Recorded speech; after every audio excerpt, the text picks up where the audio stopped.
So here we are in the center of Paris, in the heart of Paris, but we have the pleasure to house for a few days this painting, which will be sold in Heidelberg on the 25th of March by Metz Auction. And it is a portrait by one of the major figures of the portrait painters of the French 18th century, even if we are in 1805. So this is a very small painting, but a major example of a painting by Madame Vigée-Lebrun, because it's on pastel, and she painted very few pastels.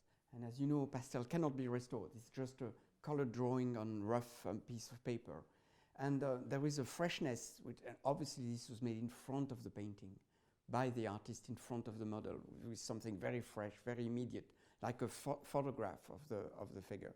Even more fascinating for us is this inscription on the back of the painting, which is a contemporary inscription, à Monsieur de Cor, de Paris, peintre, and the date 22nd of July 1805.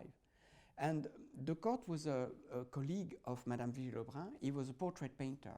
And the date is also very touching for us, because Madame Vigée-Lebrun has fled Paris in 1792. She fled the revolution, the guillotine, and the mass executions, and all the horrors of the revolution.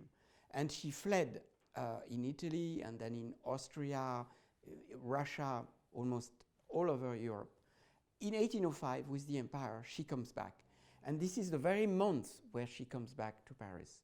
And one of the first things she does is this portrait for Monsieur de Cor, a friend of her, obviously of a lady who probably was very close to Monsieur de Cor.